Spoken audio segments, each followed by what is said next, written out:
Bom dia, pessoal. Eu sou o professor Bruno Risselli, professor da Universidade Unibras, e estou aqui para desejar as boas-vindas a vocês. Nós vamos trabalhar a disciplina de Direito Tributário 2, ok? Nós não finalizamos o conteúdo do semestre passado, e por isso nós vamos finalizá-lo primeiro, para até ter uma conexão, né, um raciocínio lógico, e aí a gente passa para o estudo dos tributos em espécie.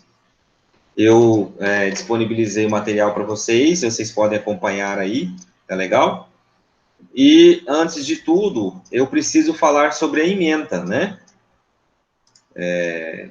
De que nós vamos trabalhar esse semestre, tá? Bem sucintamente eu vou falar sobre ela, porque é bom falar no primeiro dia de aula, tá legal? Então, nós temos aí a ementa em conteúdo programático que eu deixei para vocês, tá? Nossa aula é uma aula de 1h30, né? Um horário semestral de 30 horas, certo? Dentro da ementa, nós temos aí o estudo dos tributos em espécie. Então, nós vamos ver os tributos federais, né? Todos eles, dentre eles, imposto de importação, exportação, imposto de renda, IOF, que é o Imposto sobre Operações Financeiras, tá? Contribuições previdenciárias, né? Contribuições especiais, sociais, empréstimo compulsório, tá legal? Estadual, nós vamos ver, são 3, né? Imposto sobre o veículo, IPVA, o ICMS, que é o de circulação, mercadoria e serviço, e o Imposto de Transmissão, Causa, Morte e Situação. Municipal, nós vamos ver 3 também, né? Nós vamos ver o ITBI, que é o Imposto de Transmissão de Bens Imóveis. Nós vamos ver o imposto IPTU, que é o Imposto sobre Transmissão sobre a Propriedade Territorial Predial Urbana. E também nós vamos falar sobre o ISS, que é o Imposto sobre Serviços, né?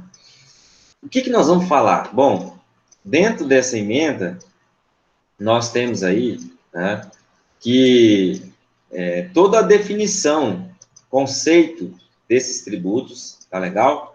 Quem que é o sujeito ativo, quem que é o sujeito passivo, qual o fato gerador de cada um deles, como é que funciona a base de cálculo, ok? Como é que são definidas as alíquotas, tá? A legislação pertinente sobre cada um, por quê? Porque quando nós falamos sobre tributo federal, a legislação é federal. Quando nós falamos sobre tributo estadual, a legislação é de cada estado. Quando nós falamos sobre tributo municipal, a legislação é de cada município, tá? Então, tudo isso tem uma contribuição aí que nós precisamos alavancar, ok? E aí nós vamos falar sobre os princípios que regem cada princípio, cada imposto, né, cada tributo, e também casos práticos, onde que, dentro dessa perspectiva, nós temos aí situações em que há imunidades, há isenções, ok? Situações de conflito, né, de competência para cobrança do tributo, se ITR que cobra, que é o Imposto Territorial Rural, né, e aí seria a Receita, se é IPTU, né? Então, temos várias situações aí, tá? Cobrança, por exemplo, do DIFAL, que é o diferencial de alíquota no ICMS das empresas optantes pelo Simples, nacional. Então, tem uma série de questões muito atuais aí que nós precisamos verificar, né? Exclusão de cobranças de impostos da base de cálculo de outros impostos, muita coisa, viu? Nós vamos tentar desmistificar isso daí. Tá legal, pessoal? Sobre as avaliações, né, vocês já conhecem o meu critério. Nesse semestre, nós vamos trabalhar aí com a 1 e a 2, né, sendo que a 1 vale 7. Na A1, nós temos um mínimo de 10 questões, 7 questões múltipla escolha, e 3 questões vão ser discursivas esse semestre, ok? 3 questões vão ser discursivas. Então, o que acontece? Dentro da múltipla escolha, da A a D, você escolhe uma. As discursivas vai ter um padrão de resposta como nós já trabalhamos em sala, lembra? Eu vou fazer uma pergunta, dar um probleminha, e vocês vão responder esse problema. Se você responder sim ou não, você tem 1 décimo. Se você justificar de forma correta, você tem 0,7, por exemplo. Se você fundamentar de forma correta, você tem 0,2, certo? Então, se você responder a questão de forma completa, você tem 1 ponto. Se você acertar somente um desses quesitos, aí você poderá ter a pontuação correspondente, entenderam? Então, se você for na prova colocar só o artigo 100, por exemplo, eu vou considerar que você colocou o artigo. Se você responder só sim e for a resposta correta, eu vou considerar o sim. Se você colocar só a justificativa, eu vou considerar só a justificativa. Tá legal? Vocês já precisam estar acostumados com o que vem pelo chumbo grosso aí, que vem pela frente, tá? O pessoal não está aliviando de forma nenhuma. Beleza? O AB vem para poder realmente acabar com a nossa vida aí. Certo? Mas eu quero preparar vocês para isso. Bom, então essas são as avaliações. As datas eu passo para vocês posteriormente, tá? Os livros, né? Continuam com tributos em espécie. Tem do Luciano Amaro, né? Que é um livro bom, tá legal? Tem do Kiyoshi Arada, que é um livro mais complicado, a leitura dele é mais rebuscada, mas se vocês quiserem, podem ficar à vontade, né, para baixar esse livro. Eu acredito que eu tenho esse livro aqui, qualquer coisa eu disponibilizo em PDF. E também nós temos o livro do Eduardo Sabag, né, que é um livro ótimo, que vai falar sobre tributos em espécie. E do Alexandre Maza, que é menos completo do que o do Eduardo Sabag, mas também é um bom livro, tá? Tem esses livros aí, eu vou ver qual que eu tenho e eu disponibilizo para vocês em PDF, tá bom? Sobre agora a questão do que ficou para trás, né? Nós temos que ver aí o processo, tá? Sobre o processo tributário, eu tenho alguns livros, né? Eu tenho o livro do Hugo de Brito Machado, que é um livro excelente, tá legal? E tenho outros 2 livros aqui também muito bons, mas são livros todos físicos, não são livros digitais. Eu vou ver se eu consigo encontrar algum livro em PDF para que vocês possam acompanhar as aulas também, ok? Além do material de apoio que eu já passo para vocês, tá? Bom, sobre o processo tributário, é muito difícil encontrar doutrina que realmente traga, né, o beabá. Vocês dificilmente vão ver um livro de processo tributário que traga totalmente esmiuçado uma matéria de direito. Por quê? Porque ou o jurista ele não gosta de detalhar esses assuntos, né? Porque a gente fica sabendo como é que funciona toda o deslinde processual, né? Ou eles acreditam que seja difícil de falar a respeito. Eu já não concordo, tá? Bom, e para isso eu fiz, né, todo um esqueminha para que vocês possam acompanhar comigo, tá? Sobre essa matéria de processo, tá legal? Então, agora, eu vou fazer um compartilhamento de tela para que vocês possam verificar aí, tá? É o que eu preparei para vocês, tá bom?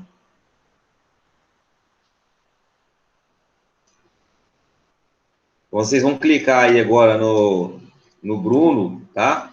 Onde tem a apresentação de tela aí, tá legal? Apareceu aí, eu já estou visualizando, ó. Bruno, apresentação de tela. Vocês estão vendo a minha tela, tá legal?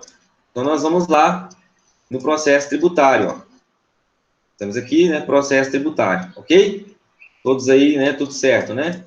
Bom, lembra que nós já falamos sobre isso daqui, ó? Nós já falamos sobre a questão do processo tributário, o conceito de processo e o conceito de procedimento. Eu lembro que nós já falamos sobre isso, mas eu vou refrisar. O processo, como está bem delineado, é um conjunto de normas que disciplinam a prática do direito, ao caso concreto. ok? Esse é o conceito simples, sintetizado do processo. O conceito de procedimento é o quê? Sequência de atos ordenados. Essa sequência de atos ordenados aqui, pessoal, tem tudo a ver com aquela definição de tributo, lembram? Tributo, né? Que está lá no artigo 3º. Na parte final do caput, fala que é cobrado mediante uma atividade plenamente vinculada, né? Então, é um ato vinculado, não é discricionário. Procedimento é uma sequência desses atos administrativos para poder fazer que aconteça o impulso da cobrança do tributo, tá? Então, são atos ordenados para a produção de um efeito jurídico final. Qual que é o efeito jurídico final? É a cobrança do tributo. Lembram? Naquela linha do tempo que eu já passei para vocês? Olha só, vamos trazer a memória aqui rapidinho, que eu vou entrar aqui no Jamboard. Nós temos aqui, ó, fato gerador, né? Obrigação tributária, não é isso? Depois os sujeitos, etc, tal, lançamento, né? Crédito tributário, depois prazo, né? 30 dias. Certo? Depois, eu tenho as escolhas lá, né? Pagar,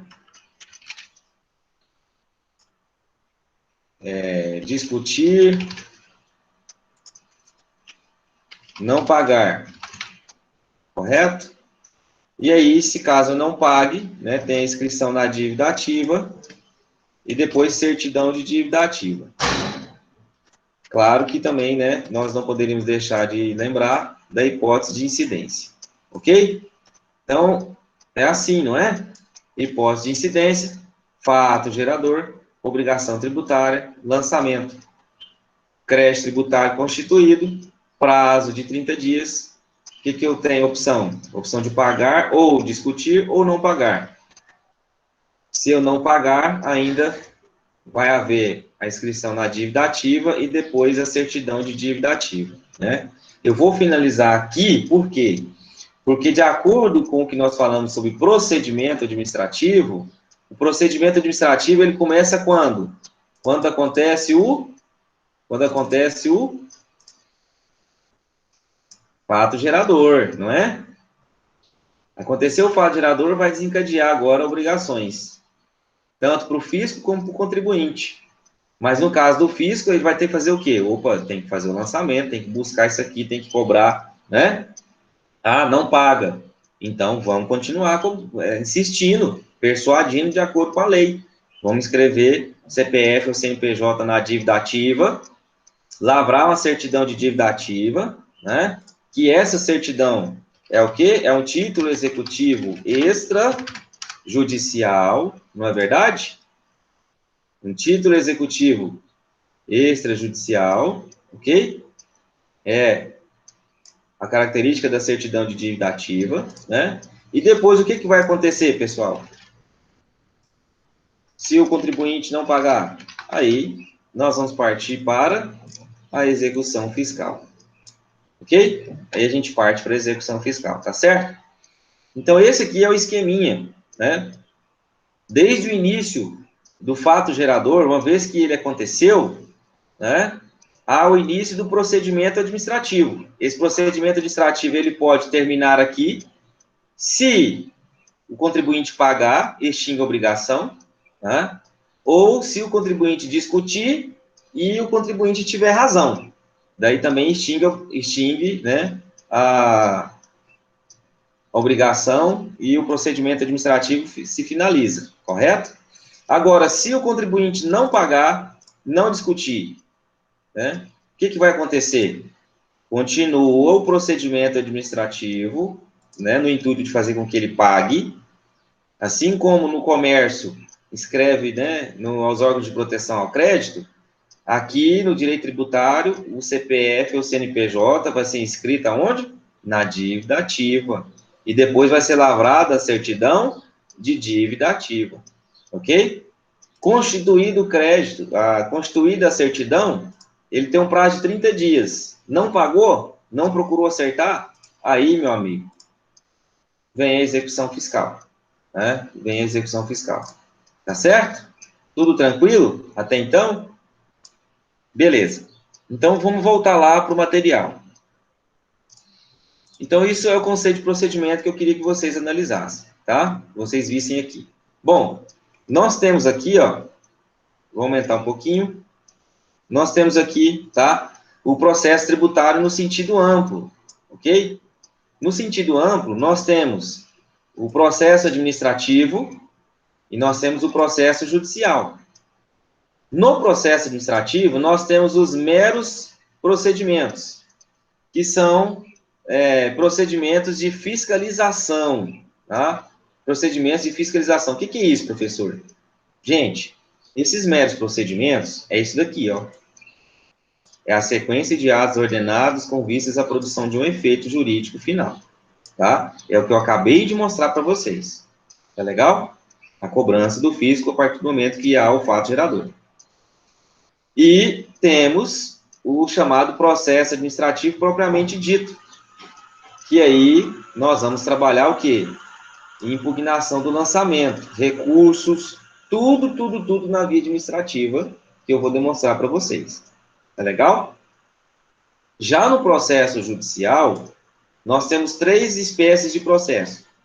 Temos o processo de execução, que esse processo de execução é o fisco que cuida, né, de ajuizar as execuções fiscais, ok?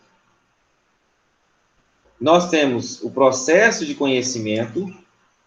Olha só, processo de conhecimento, né, aquele onde que tem a inquirição de provas, produção de provas, né?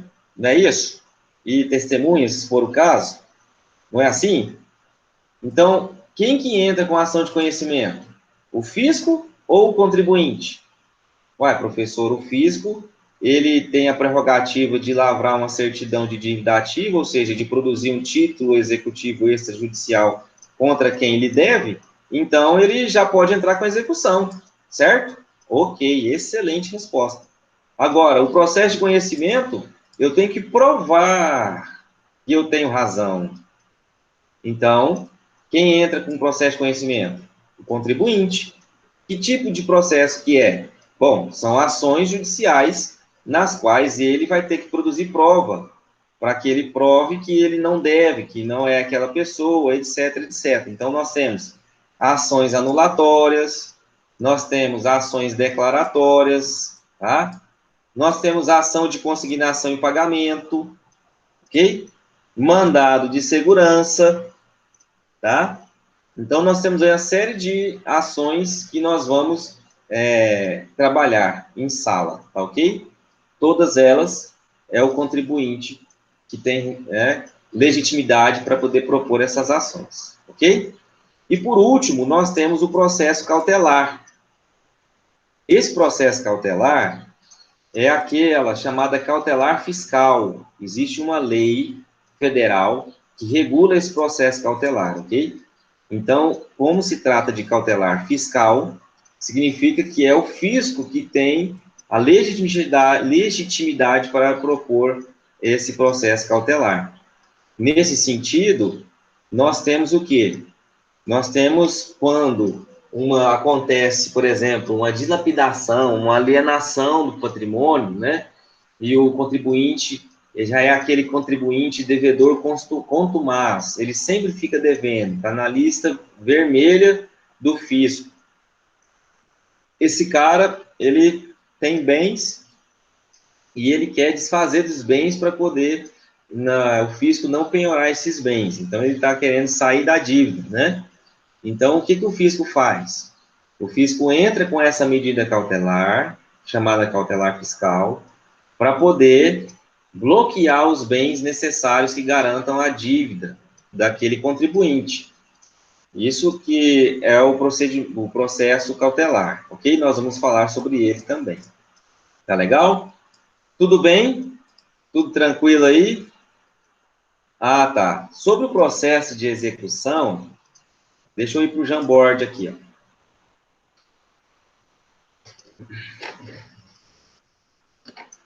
O processo de execução, ele é caracterizado pelo seguinte: é necessário um título executivo extrajudicial, certo? Então, tem que existir a certidão de dívida ativa, ok? A lei que fala sobre o processo de execução é a Lei 6.080,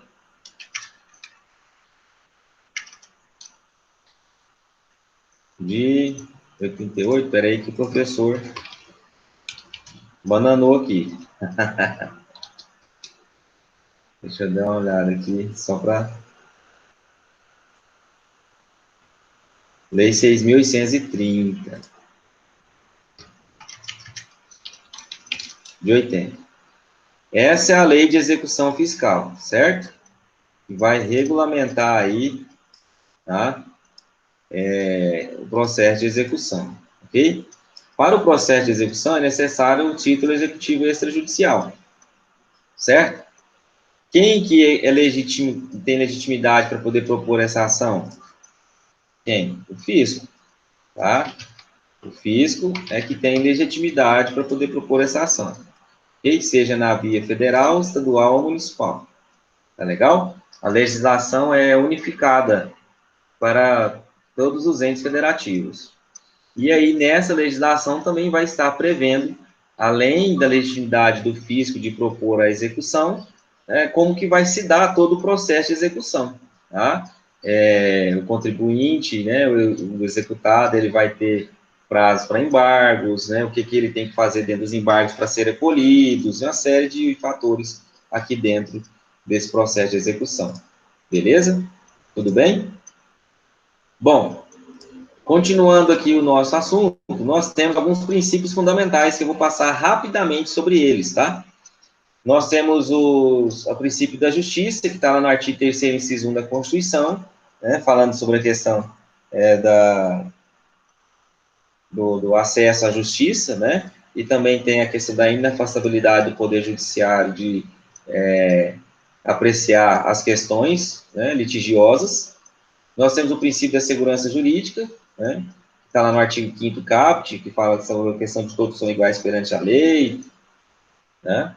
E que eles também têm, todos têm direito a ajuizamento, né, de ação. Isonomia, todos terão que ser tratados de forma igual, né? Aí aqueles que se desigualam serem tratados de forma desigual. O da legalidade, também está no artigo 5º, inciso 2. O da razoabilidade, que está no artigo 5º, inciso 54, né, que fala do devido processo legal. O da proporcionalidade, que é o controle das relações entre meio e fins, né, no momento de uma execução fiscal, por exemplo, se existem outros meios de receber, né, não pode o fisco ir com tudo, mas isso aí é só na teoria, tá bom? Até mesmo porque no processo de execução fiscal já está sacramentado pelos nossos tribunais superiores que pode haver a penhora sem a necessidade de citação, tá? Então, isso já existe, já acontece dentro dos processos de execução. E o princípio da publicidade, lógico, né, que os atos têm que ser públicos, até mesmo porque nós estamos falando de um ramo do direito que é um ramo do direito público, né, o direito tributário. Tá legal? Bom, nós temos também os princípios do procedimento administrativo. O procedimento administrativo ele tem o princípio da atividade administrativa típica, né? O que é essa atividade administrativa típica? Ela não tem por fim resolver um conflito de interesses. Não é a intenção, dentro do procedimento administrativo, resolver conflito. Não é. Resolver conflito é onde? Conflito é dentro de processo, pô. Conflito dentro de processo. Procedimento administrativo não tem essa intenção, tá? A intenção aqui é o quê? Operacionalizar a prática de atos administrativos, né? Olha só aqui, olha a deixa. Não possui forma de contraditório. Isso significa dizer que tem a característica de ser inquisitório, assim como o inquérito penal, tá? Dentro do procedimento administrativo, a característica é inquisitória. Ele não está ali para resolver problema. Ele quer receber, ponto final, PT saudação. Tá? Beleza?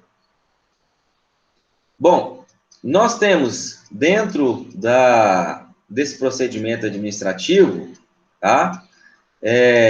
Alguns princípios que fazem parte aí, né, dessa seara tributária. Nós temos o princípio da oficialidade, onde que a administração tributária tem que agir de ofício, da inquisitoriedade, né, que é levada a cabo unilateralmente pela administração, ou seja, ela vai impulsionar e não quer nem saber do contribuinte, tá? Ou ele paga ou ele não paga. O da cientificação, lógico, que tem que haver, né, uma comunicação prévia do contribuinte, tá legal? De todos os atos que vão ser desempenhados. A busca pela verdade real ou material, né? Que essa administração não pode agir baseada apenas em presunções. Tem que passar para vocês, né? Tem que passar a teoria. A administração não pode agir baseada apenas em presunções. Tá legal? Beleza? Subordinação hierárquica, né? Que essa atividade ela é plenamente vinculada, como eu falei para vocês. Um servidor público, um fiscal, né? Ele vai estar supervisionando o que está acontecendo, tá legal? Tem que conter a matrícula dessa pessoa, o nome dela, o cargo, o que ela faz, né? Em todas as cientificações, as notificações que forem ser enviadas por contribuintes, os autos de infração, enfim.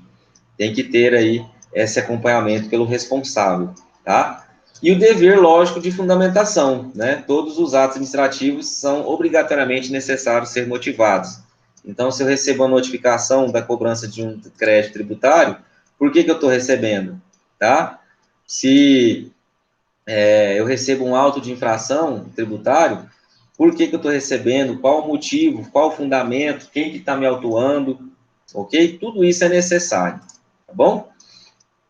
Bom, nós já vimos essa parte de lançamento, tá? Nós já estudamos isso, nós vamos pular essa parte aqui, ok? Nós temos aí as espécies de lançamento que nós já vimos também, tá legal? E a gente também já falou sobre decadência, né? Deixa de lado a decadência. Já se passaram 5 anos e o fisco agora já não pode mais cobrar. Ok? A decadência, tá aí, nós já vimos. E nós vamos entrar, ok? Dentro da fiscalização. Tá legal? Fiscalização. Bom, essa fiscalização é o que eu quero trabalhar com vocês aqui, tá? O que seria essa fiscalização? Pessoal, fiscalização nada mais é do que os atos administrativos realizados pelos servidores, né? Fazem parte do fisco, a fim de verificar se aquela pessoa contribuinte, o sujeito passivo, ele está pagando ou não. Tá legal? E aí tem algumas situações que a gente vai ver aqui dentro dessa fiscalização, né? Por exemplo, toda fiscalização, ela deve ser documentada através de termos específicos, onde que o sujeito passivo sempre deverá ficar com uma cópia pela autoridade competente. Está regulamentada lá no artigo 196. Isso aqui é porque antes acontecia muitas situações de ir lá cobrar o contribuinte, né, falar um monte de merda para ele, e ele não tinha nada, não tinha documentação de nada, e ficava vendido, não sabia nem o que fazia, quem que tinha que procurar. Tá legal? Dentro dessa fiscalização também, o agente ele não poderá violar o domicílio do contribuinte, não pode penetrar nele na força, tá? Claro que sem autorização, né, do contribuinte. Se ele falar, não, eu quero entrar, posso? Opa, pode entrar. Não, o senhor não pode entrar. O fiscal não pode fazer nada, entendeu? A não ser que ele esteja munido de uma ordem judicial, tá? Aí é diferente, né? Aí sai da frente e, meu amigo, fica ali do ladinho se você não quiser ir preso. Até porque, se o fiscalizado, o sujeito passivo, obstar a fiscalização, ele realmente pode ser preso. Ele realmente pode ser preso, tá? E aí entra uma situação muito complicada, ok? Porque ele está obstruindo, né? Bom, outra questão também muito importante, tá? É a respeito desse procedimento de fiscalização. Quando que se dá início? Quando que se tem início no procedimento de fiscalização? Nós temos lá nesse decreto aqui, ó, esse decreto 70.235/72, ele vai falar sobre o procedimento administrativo federal, chamado PAF, tá? Procedimento Administrativo Federal, PAF, ok? Procedimento Administrativo Federal. No seu artigo 7º, nós vamos ver que a fiscalização ela tem início com o primeiro ato de ofício, escrito praticado por servidor, cientificando o sujeito passivo da obrigação. O que é isso, pessoal? Procedimento de fiscalização. Mentalize o seguinte: você não recebe o seu carnê de IPTU em casa? Recebe, não recebe? É uma das formas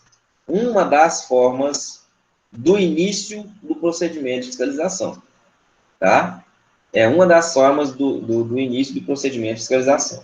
Você não recebe os boletos ou as duas do seu IPVA para você fazer o pagamento, de acordo com o final de placa de cada veículo? É o início de uma das formas do procedimento de fiscalização, ok? Eu vou falar por que da importância desse início, tá? Bom, outra forma de início de fiscalização já é a apreensão de mercadorias, documentos ou livros, tá bom? Aí a gente tem que ter atenção, ok? Sobre a questão do meio coercitivo, né? Trazido pela súmula 323 do STF, lembram lá? Que é proibido ao fisco, né, à autoridade competente, apreender mercadorias no intuito de fazer com que a pessoa pague o tributo. Súmula 323 do STF, tá?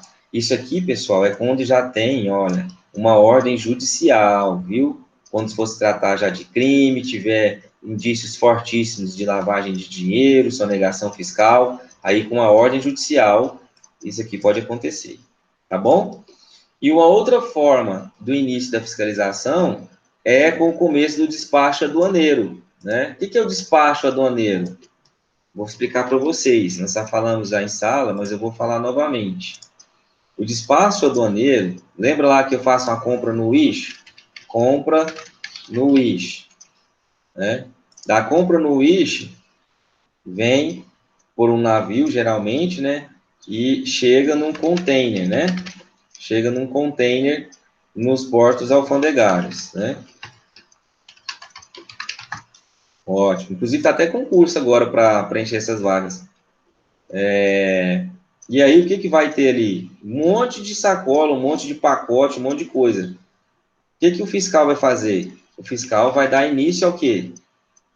O início a setorizar, né? O que, que é eletrônico, o que, que é roupas, enfim, categorizar isso daí. E aí ele vai verificar, naquele momento ali, né, se houve pagamento do tributo ou não, né? O fiscal, ele vai iniciar o quê? Início da fiscalização, ok? Início da fiscalização. Então, é assim que funciona, tá?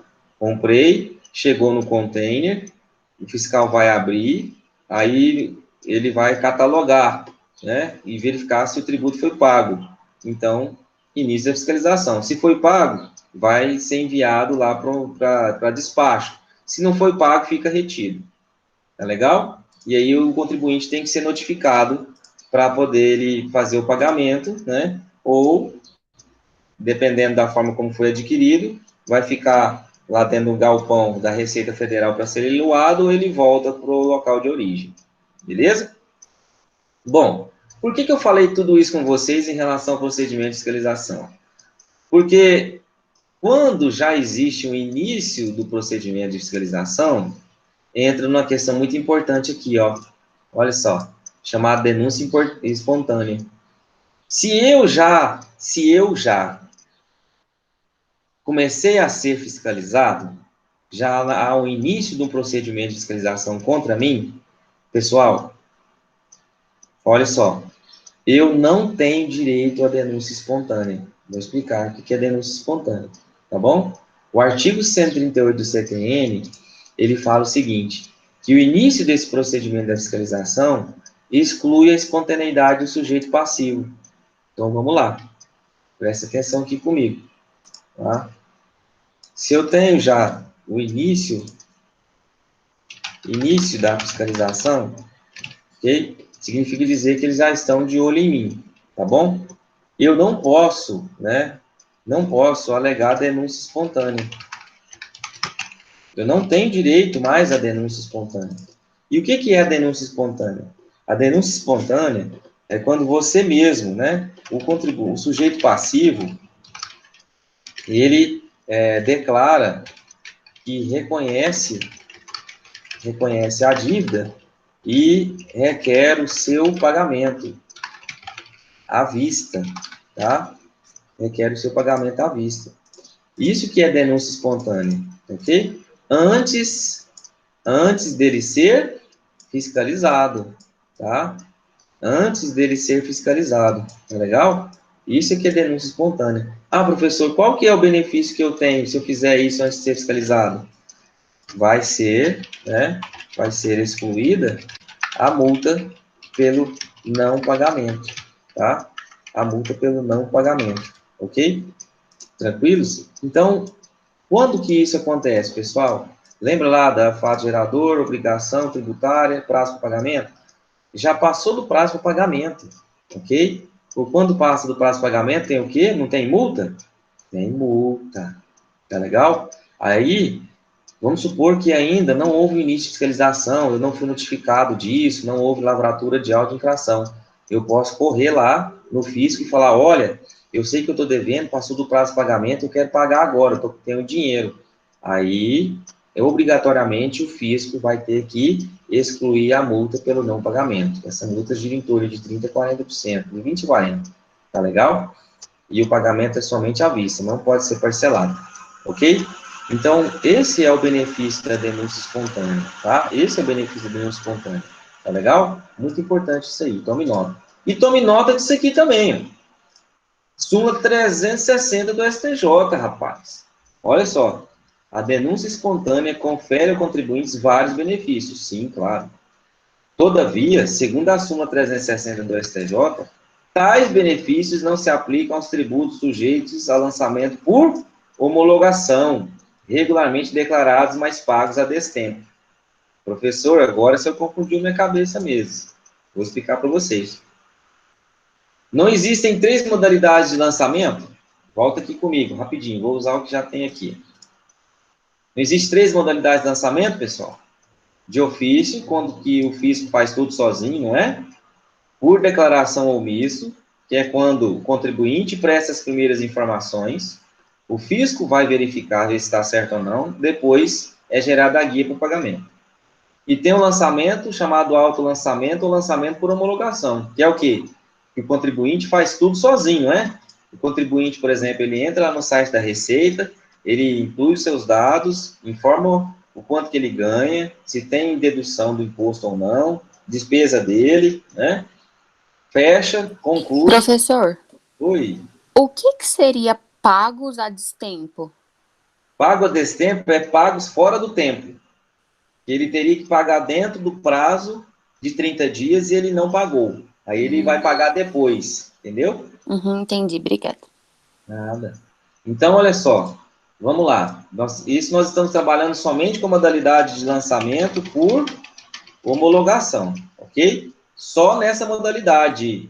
Nas outras modalidades, a denúncia espontânea é completamente aceita, tá? Por que não é aceita no lançamento por homologação? Pessoal, o contribuinte, ele não faz tudo sozinho? Ele faz tudo sozinho, ele declara, ele vai lá, preenche a guia, faz tudo. E já gera a guia e depois ele faz o pagamento ou não. Ele declara. Espera aí, se o contribuinte declara, uai, como é que ele vai ter denúncia espontânea de uma declaração que é ele mesmo que faz? Entenderam? Então, por isso que o STJ não reconheceu os benefícios da denúncia espontânea para aqueles tributos regidos pelo lançamento por homologação. Quais são eles? Imposto de renda, imposto de importação, imposto de exportação, tá? O ICMS e vários outros. Eu estou colocando aqui os que nós já vimos, né, e vocês acreditam que já têm ciência. Então, pessoal, é dentro dessa perspectiva. Peraí, o cara vai lá, declara, né, até mesmo porque se ele não declarar, pode vir uma fiscalização e pode até ser considerado como sonegação fiscal, né? Ele vai e declara, beleza, fica quietinho, não paga.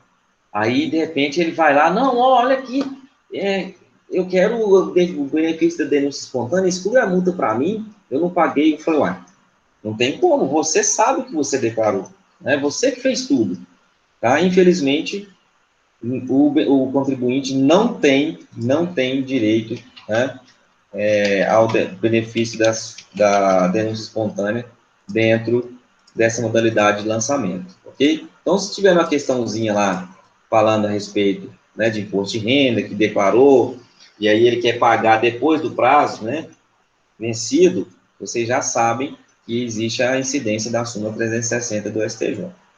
Tá legal? Tranquilo, pessoal? Beleza? Muito bem. E daí a gente continua aqui, tá? Dentro agora do processo administrativo. Quais são os princípios que regem o processo administrativo? A gente estava falando sobre os princípios que regem o procedimento administrativo. Agora nós vamos falar sobre os princípios que regem o processo administrativo. Nós temos a datilidade do processo, né? Que ele é um instrumento de controle de atos da administração, claro, né? De acordo com o artigo 5º, inciso 78, beleza? Nós temos a não submissão do órgão julgador ao poder hierárquico. O que é isso? Na verdade, o processo administrativo, ele existe porque o contribuinte, ele busca isso. Ele quer discutir na via administrativa, porque o fisco não tem intenção nenhuma de discutir nada. Ele quer cobrar e quer receber, certo? Então, quem dá início a essa fase litigiosa, né, na via administrativa é o contribuinte, certo? E a Constituição ampara o direito do contribuinte discutir na via administrativa. Então, essa atividade de órgão julgador da administração tributária, ela é atípica, né? É atípica por quê? Porque essa questão de atividade julgadora é uma questão que ele faz por causa da provocação do contribuinte. A atividade mesmo dele, né, é de fazer o quê? Ir lá e cobrar o tributo, fazer a fiscalização, entendeu? E se não pagar, depois passa para os procuradores executarem. Tá legal? Então, por isso que é considerado um exercício de atividade atípica da administração. Ok? Nós temos a verdade material, que é a ampla produção de provas, porque isso é verdade, tá? Nós vamos ver que no processo, na impugnação, você pode já apresentar as provas, e no momento posterior, por caso fortuito, ou força maior, ou porque você conseguiu a prova só depois, antes do julgamento, também você pode apresentar. Agora, julgamento justo, julgamento justo dentro da administração, eu não sei não, viu? Mas a ampla produção de provas, ela é necessária, tá legal? Por que eu falo para vocês que julgamento justo dentro do processo administrativo? Daqui a pouco a gente vai ver como é que funciona a análise, né, dessa impugnação. Deixa eu só verificar se está aqui. Não tem um quadrinho aqui não, mas eu vou mostrar para vocês agora. O que acontece? Dentro desse processo administrativo, seja ele na qual esfera for, tá bom? É o seguinte, quem que existe aqui de polo aqui, nesse caso? Nós temos o contribuinte, né, que é ele que vai provocar, certo? E nós temos o fisco, ok? Quem mais? Nós temos uma terceira pessoa que não tem nada a ver com a história aqui e que vai julgar isso daqui? De jeito nenhum, meus amigos. Por isso que eu falo para vocês que essa questão na prática não é um julgamento justo, porque o mesmo órgão na primeira instância que te fiscaliza é o que vai julgar você, né? Aí depois tem recursos, mas os recursos todos eles são dentro da via administrativa por pessoas integrantes do fisco, tá legal? Então, a via administrativa ela assim, o contribuinte tem direito de acessar, né, a discussão na via administrativa, mas lógico que não tem um terceiro julgador, tá? Imparcial para poder definir isso. Beleza? Nós temos também o princípio da oficialidade, que é a instauração, impulso e conclusão do processo, tá?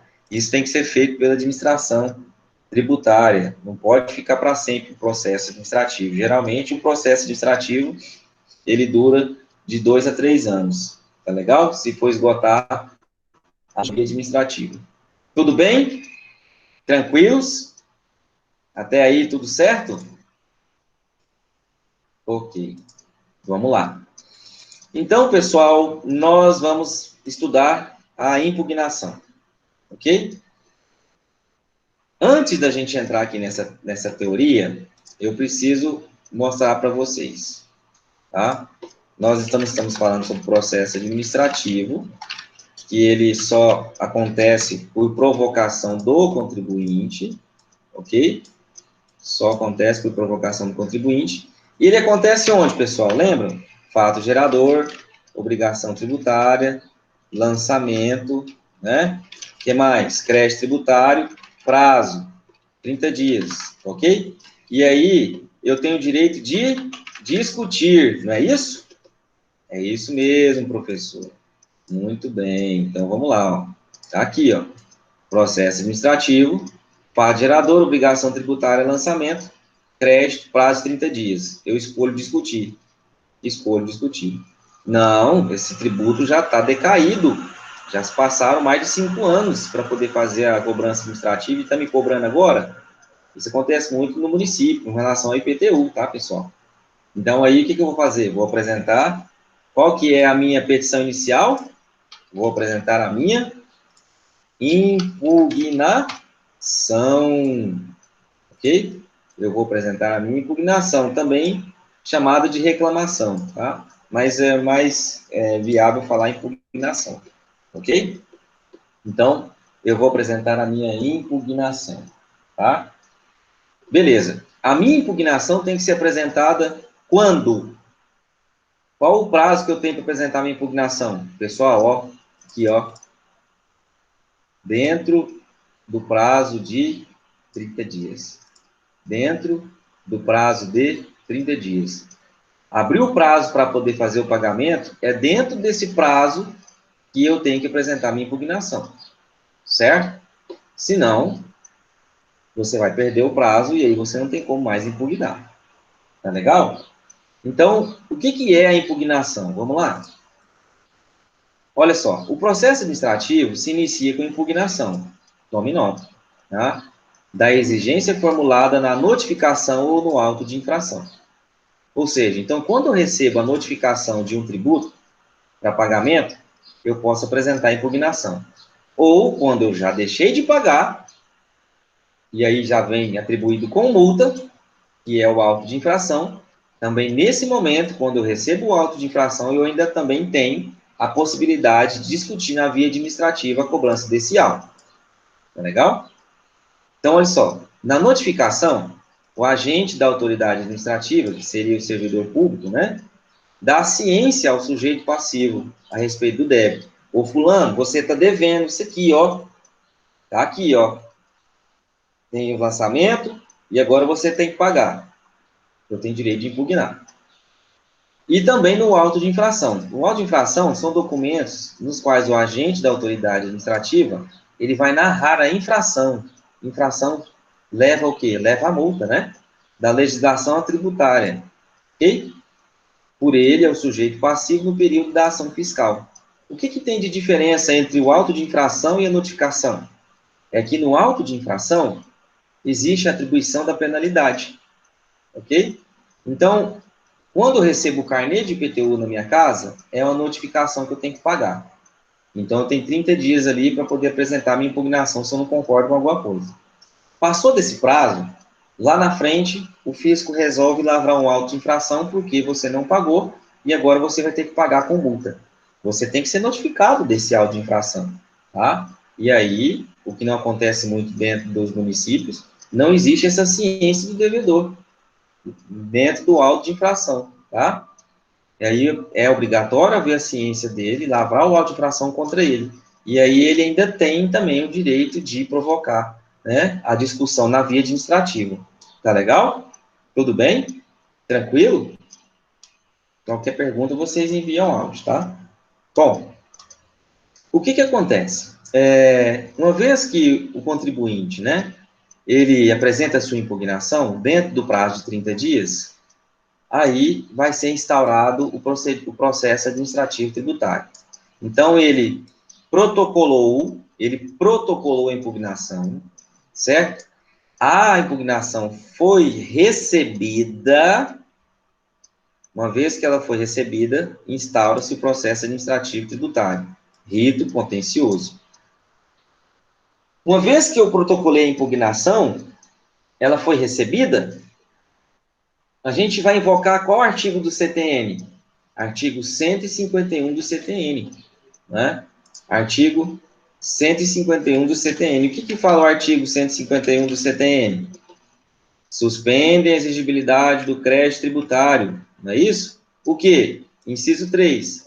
As reclamações e recursos no processo tributário administrativo. Vai haver a suspensão da cobrança, tá? Então, uma vez que eu protocolo a minha impugnação, o que ela foi recebida? Suspensão do crédito tributário, né? Artigo 151, inciso 3 do CTN. Beleza? É o que vai acontecer aqui, meus amigos, tá? Suspensão da cobrança do crédito tributário. Ah, professor, e se eu perco lá na frente? Aí, meu amigo, aí vai vir corrigido e atualizado desde quando foi suspenso, tá? Se eu ganho, aí acabou, meu amigo, acabou. Você não tem que pagar nada, tá? Tudo isso daqui, ó, nós estamos falando, tá? Dentro da primeira instância, ok? Primeira instância, nós estamos falando dentro da primeira instância, tá certo? Isso aqui é na primeira instância, ok? Eu vou apresentar a impugnação para o mesmo órgão que me autuou ou que me notificou. Tudo bem? Tranquilo? Vamos lá. Então, continua aqui, ó. Nós temos também uma observação muito importante, que é a impugnação do tributo regido pelo lançamento por homologação. Tá vendo? Tanto que tem alguns probleminhas. De novo, ó, o lançamento por homologação. Caso de imposto de renda, imposto IPI, imposto de importação, exportação, ICMS, tá? ISS. ISS tem a tabela, né? Bom, a declaração realizada pelo sujeito passivo, em consequente não pagamento, desnecessidade de processo administrativo. Súmula 436 do STJ, pessoal. Ou seja, peraí, sou eu que declaro. Se eu vou lá e declaro, e eu ainda quero discutir na via administrativa, presta atenção, hein? Presta atenção no que eu vou colocar aqui, tá? Vou abrir a súmula.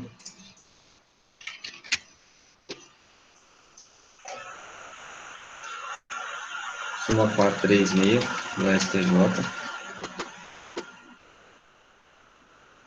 A entrega da declaração do contribuinte, reconhecendo débito fiscal, constitui o crédito tributário, dispensada qualquer outra providência por parte do fisco. Então, o que acontece? Se o contribuinte, ele declara lá o valor, tá?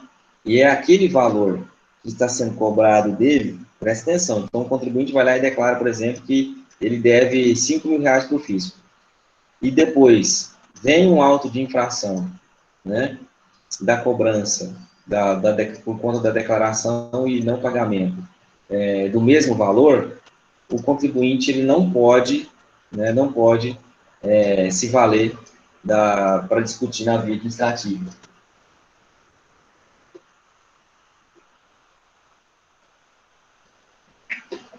Então, isso significa dizer que ele não vai poder se valer do processo administrativo para poder discutir essa cobrança, tá? Agora, prestem atenção, isso não é absoluto, não é absoluto. Vamos supor que o fiscal que lavrou o auto de infração não seja o fiscal competente para lavrar esse auto. Aí ele vai poder apresentar a sua impugnação. Olha só, hein? Vamos supor que a multa que está sendo aplicada não é a multa razoável ao caso de não pagamento. Ela está sendo exagerada. Ele vai poder apresentar a sua impugnação. Tudo bem? Então, não é absoluto. Existe interpretação sobre essa súmula 436. Tá legal? Então, isso aqui, pessoal, é naquela hipótese onde que o que ele deve, né, não pagou, veio agora o auto de infração, tá? Veio a multa certinha, o valor certinho, pelo fiscal certinho, tudo certo. Aí ele não tem, né? Não, ele não vai ser apreciada, não vai ser recebida a impugnação dele. Tá legal, pessoal? Tudo bem? Em outras hipóteses, ele pode apresentar impugnação, tá? Bom, nós temos aqui, ó, um resuminho, né, que eu fiz da linha do tempo, e quando a impugnação pode ser apresentada. Ela pode ser apresentada quando uma pessoa é notificada para pagar, ou ela pode apresentar impugnação quando ela é autuada, ou seja, já passou da notificação, não pagou e agora veio a multa. Certo? Notificação e autuação. Tá aí. Para a gente poder finalizar essa aula de hoje, tá? Artigo 11 e artigo 10 do decreto 70.235 de 72.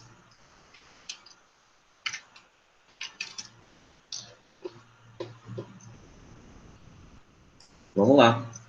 Esse decreto, né, qual eu falei para vocês, ele dispõe sobre o processo administrativo fiscal federal, chamado de PAF, tá legal? Vamos lá no artigo 11, que é a notificação, tá? Ó, a notificação de lançamento será expedida pelo órgão que administra o tributo e conterá obrigatoriamente a qualificação do notificado, é a pessoa, nome, CPF, endereço, o valor do crédito e o prazo para recolhimento. Então, X é o crédito, 30 dias para recolhimento.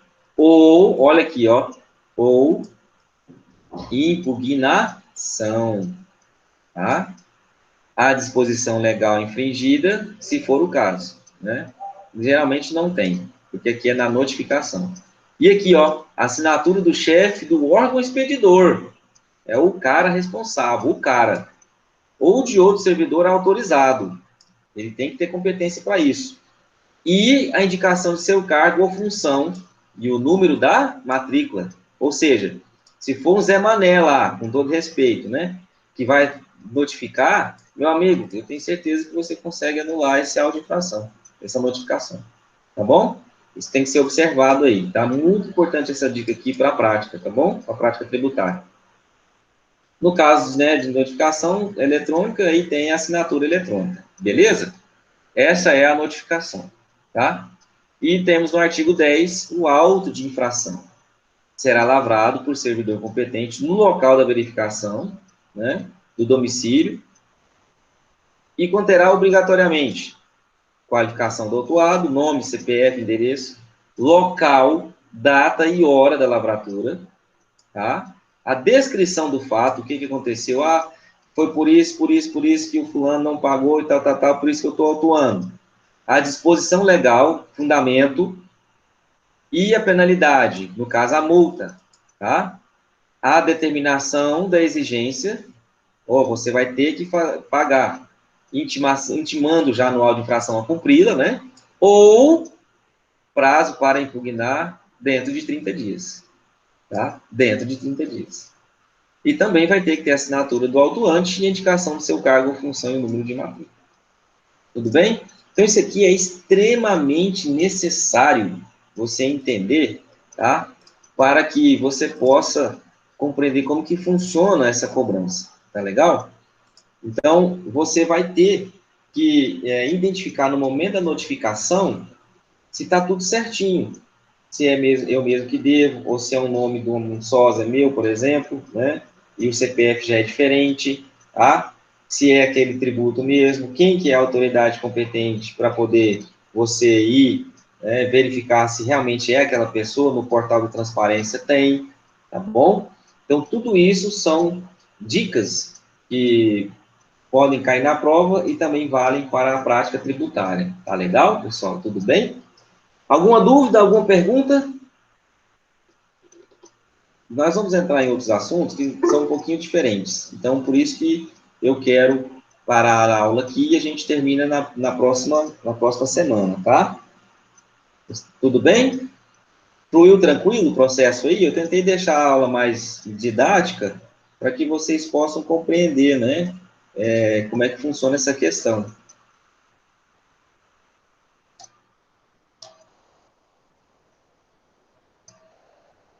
Ô, professor, depois o senhor manda esse vídeo lá no grupo. Teve umas partes que a gente não conseguiu anotar. Tudo bem, tranquilo. Pode deixar que eu envie, tá? Tá bom, obrigado.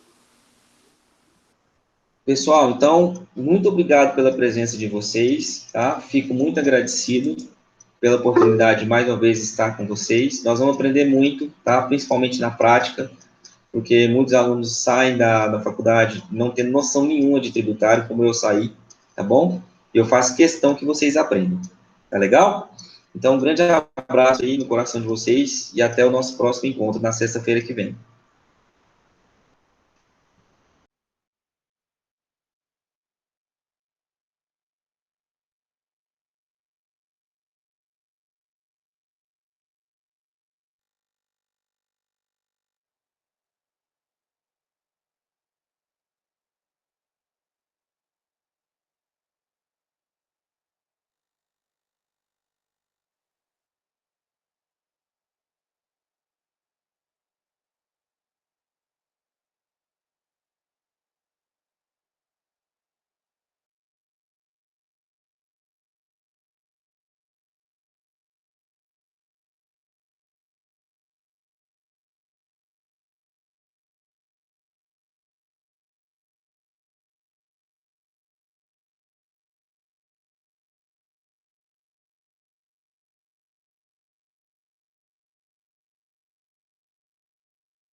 Carolina, está me ouvindo? Professor? Não estou ouvindo nada. Sumiu todo mundo. Só está a Carolina na sala.